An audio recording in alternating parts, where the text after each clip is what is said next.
ମୁଚ ହସୁଥିବ ଜନ୍ମବେଦୀ ଦେଖି।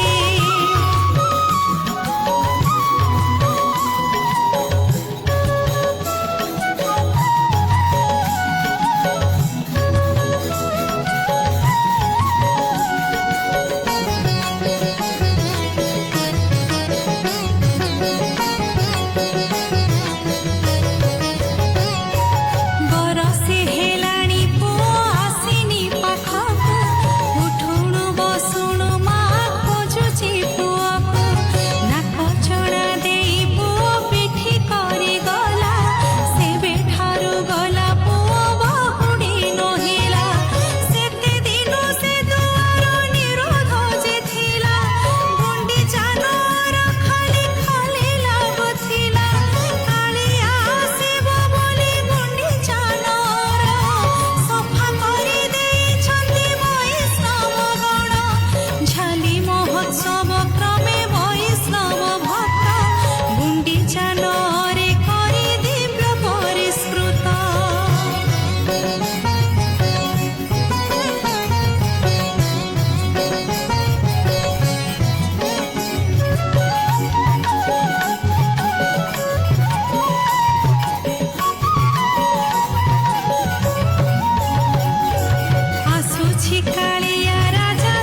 दर्शक बंधु आपण माने तो जानिथिबे श्रीमंदिर रे प्रभु जगन्नाथ तांको भाई बलभद्र और भौणी सुभद्रांक सह पूजा पाती। प्रभु जगन्नाथ और बलभद्र माने श्रीकृष्ण और बलराम दुई भाई अटंती। जड़े देवकी गर्भरु और जड़े रोहिणी गर्भरु जन्म नहीं। श्रीकृष्ण देवकी अष्टम गर्भर संतान और प्रभु बलराम देवकी सप्तम गर्भर संतान, जी कि गर्भ स्थानांतरण माध्यम रोहिणी गर्भरु जन्म नहीं। जदि आपण बलराम जन्म विषय पूरा जानिबाकु चाहुचंती तो तले थिबा डिस्क्रिप्शन रे लिंक अछि, आपण क्लिक करे देखि परिबे। तेबे एठारे प्रश्न आसुछि, सुभद्रांक माता किए, देवकी ना यशोदा ना रोहिणी? सुभद्रा किपरि श्रीकृष्ण और बलरामंकर भौणी हेले? तेबे चलंतु जानिबा एहार उत्तर आजिर एही भिडियो रे। सुभद्रांक वर्णना आमको केवल महाभारत रे ही मिले, कारण से सठारे श्रीकृष्ण और बलरामंक भौणी और अर्जुनंक स्त्री थिले। तेबे सुभद्रांक मातांक नाम केउठारे मध्य देखिबाको मिले नाही। कथा अनुसारे कृष्ण और बलराम कंसंकर अंत कर सारिबा परे से माने शिक्षा ग्रहण करिबा पई संदीपन ऋषिंक आश्रम को चली जाइथिले। सेही समय रे सुभद्रांक जन्म होइथिला। सुभद्रांक जन्म रोहिणी गर्भरु होइथिला। श्रीमद् भगवत गीता अनुसारे जेतेबेले देवकी निजर अष्टम पुत्र संतान को जन्म देले, सेतेबेले वासुदेव तांको पुत्र को नहीं नंद बाबांक पत्नी माता यशोदांक पाखरे सुआई देले और यशोदांक ठारू तांकर जन्मित पुत्री को कारागार को आनी आसिले। यशोदा एही भितरे गभीर निद्रा को प्राप्त हो जाइथिले। एही कारणरू से निज पुत्री को देखि नथिले और जेतेबेले से आखि खोलिले सेतेबेले तांको सामने रे भगवान कृष्ण थिले। जेतेबेले कंस को यह जना पड़िला देवकी निजर अष्टम संतान को जन्म दे सारिछंती, से तांको मारिबा को कारागार को आसिले। किंतु जेमिति से शिशुटी को मारिबा को भूमि रे कचाड़िले, से ऊपर को उठी गले और सुनिबा को मिलिला, हे मूर्ख, तुमे जो शिशु को मारिबा को चाहुच से पूरा सुरक्षित अछि, एबे तुमे निजर रक्षा केपरे करिवो? एहा कहि जोग माया विलीन होई गले। एहा मना जाए एही जोग माया विलीन होई विंध्याचल रे अवस्थित होई गले और से सेठारे माता विंध्यावासिनी नाम रे पूजा पाउथिले। जेबे श्रीकृष्ण और बलराम बड़ हेले, तांको जना पड़िला तांकर एक भौणी मध्य थिला, जी कि कंसंक हातर बंची जाइथिबा जोगमाया। श्रीकृष्णଙ୍କ आदेश क्रमे जोगमाया नंदराजांक द्वितीय पत्नी रोहिणीଙ୍କ गर्भरु जन्म नेइथिले। से सही कन्या थिले, जी कि कंस को निजर मृत्युर स्मरण कराइथिले। तेबे जोगमाया रोहिणीଙ୍କ गर्भरु मृत्यु लोकरे सुभद्रा नाम रे जन्म नेइथिले। तेनु से बलरामंकर भौणी थिले और श्रीकृष्णंकर मध्य भौणी थिले। सुभद्रांक जन्म एक विशेष कारण पई होइथिला। तेनु से परे जाई पांडव पुत्र अर्जुन को विवाह करिथिले और वीर अभिमन्यु नाम रे पुत्र संतान को जन्म देइथिले। तेबे दर्शक बंधु